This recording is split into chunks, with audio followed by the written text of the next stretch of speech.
This site, just off Northeast 65th Street, is well on its way to becoming a cluster of cottage homes reserved for people exiting homelessness.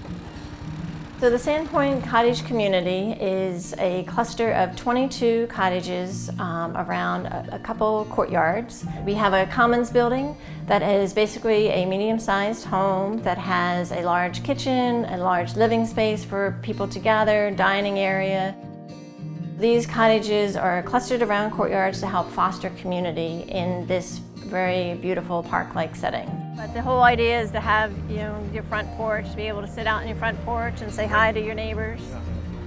We developed the idea a few years ago, and I put money in the state budget to actually get it going and pay for the construction.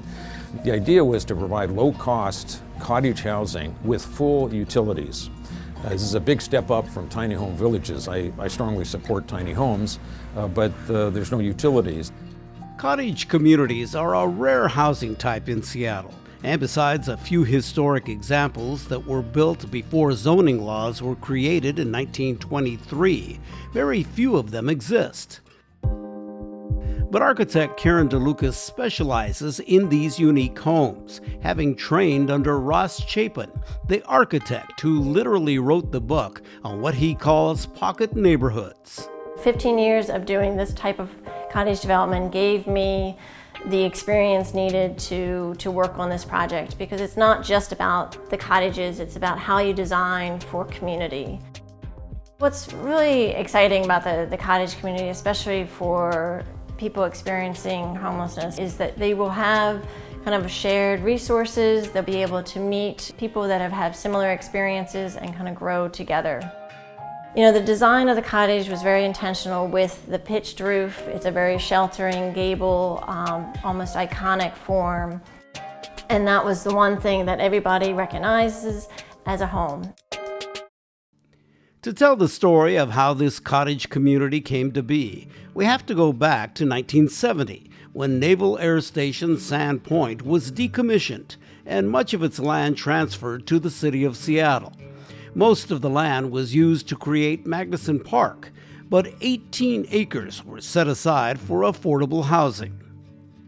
The biggest project on the site was completed in 2017, when Building 9, the barracks, were converted into 148 affordable apartments. In 2019, the Low Income Housing Institute, or LIHI, was chosen as the developer for the site where the cottages now sit.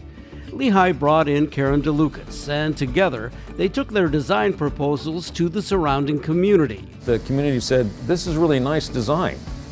This fits into the community. So as a result of that, we then got their support from the community to then go to the City Council. The City Council approved the project. LIHI secured funding from a number of sources, including the Washington State Department of Commerce.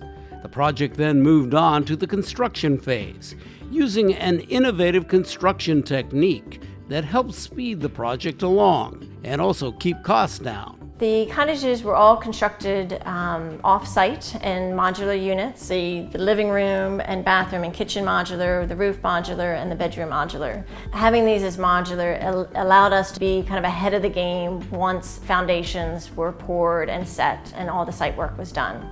So after many years of work and much collaboration between city, state, private, and nonprofit partners, these 22 cottages will welcome residents in early 2023.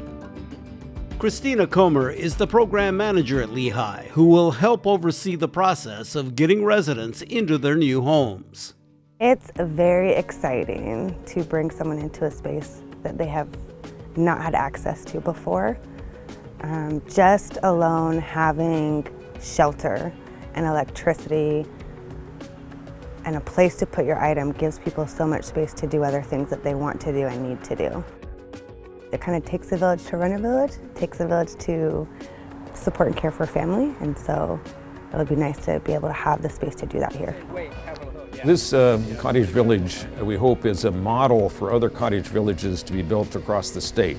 And so this particular one is focused on formerly homeless people, but across the state where there's more available vacant land, we need to promote this as a way of providing starter homes for first-time home buyers, student housing, farm worker housing. These are the kinds of homes that can be a home for all people. Well, I must say it's been a dream project for me. You know, this is something that is unique in Seattle. I wish that we were building more cottage developments. We should be, looking at kind of the smaller footprint. There's a big step going from a tent to a tiny house, and then there's even a bigger step from going to the tiny houses to this cottage development. But what's something that's similar between the tiny house villages and the cottages is, again, this sense of community. Not just giving them a home, but giving them that community.